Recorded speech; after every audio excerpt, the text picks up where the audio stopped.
Stéphanie Bigot, donc directrice du groupe Villa Floral à Lorient.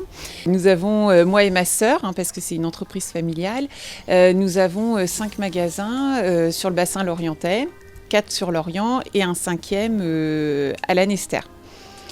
Nous sommes 27 collaborateurs et collaboratrices. Tout le monde est diplômé soit d'un CAP et d'un BP. Et nous avons déjà une apprentie à peu près sur chaque magasin. Et on cherche 3 nouvelles recrues pour leur faire découvrir notre passion. Généralement, on commence l'été pour que justement ils s'approprient un peu le métier et tout. Et puis ils rentrent, la rentrée c'est fin août, début septembre en général au CFA. C'est le CFA de Quimper. Alors, moi je suis venue fleuriste parce que je suis comme Obélix, je suis tombée dedans toute petite. Mes parents étaient fleuristes. Alors, pourquoi la Villa Florale ? Parce que justement on est dans cette démarche de formation, d'accompagnement. Le jeune est toujours avec une professionnelle, un tuteur, qui est là pour lui montrer, lui faire des démonstrations, le challenger, le corriger et le faire évoluer dans le métier en fait, dans la découverte du métier. Et puis en plus, on est des jeunes, on adore être challenger, trouver des nouvelles tendances, des nouvelles techniques. On essaye d'être toujours à la pointe de ce que les clients pourraient nous demander et puis à la pointe des tendances. C'est vraiment un métier de mode aussi que le métier de fleuriste. Qu'est-ce qu'on fait de sa journée ? Alors, on va plutôt parler d'une semaine parce que nous, on est quand même réglé par le flux client et bien évidemment, on a plus de clients vendredi, samedi, dimanche. Et en fait, tout le début de la semaine, on prépare le magasin, on remet... vous voyez, il y a plein de plantes autour de nous, donc il faut arroser, il faut entretenir.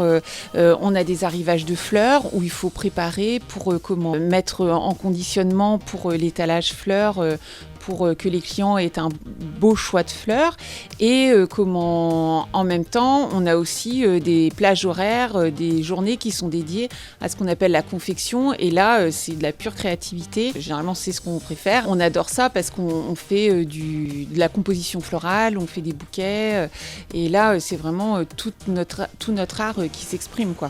C'est un métier où il y a on apprend à parler aux clients. Est-ce que ça vous convient ? Oui. À vendre, donc il y a vraiment tout ce côté comme le CAP vente basique.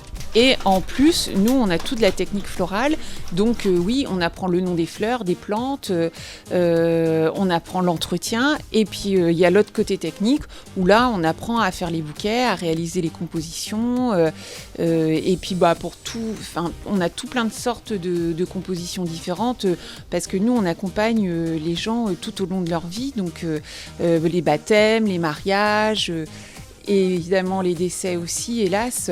Mais et donc on a vraiment plein de choses. C'est un métier, si toi jeune, tu n'aimes pas la routine, il faut être fleuriste. Il y a un peu de créativité, le goût des couleurs, l'association des couleurs, et puis envie de travailler avec ses mains, le métier de fleuriste, c'est fait pour toi.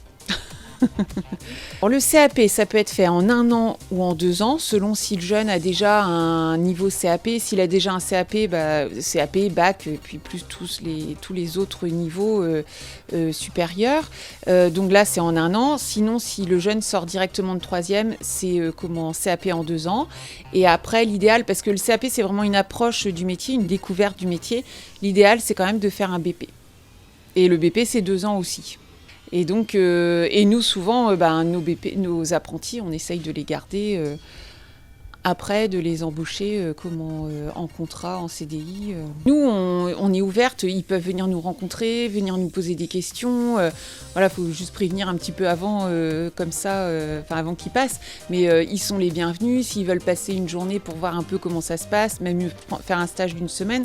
Au contraire, c'est vrai que c'est pas évident de se lancer dans la vie professionnelle, faire un choix de métier comme ça quand on connaît pas, quand on n'a jamais pratiqué. Donc non, faut vraiment pas hésiter à venir nous rencontrer, poser des questions, faire le reporter. Faut tester de toute façon.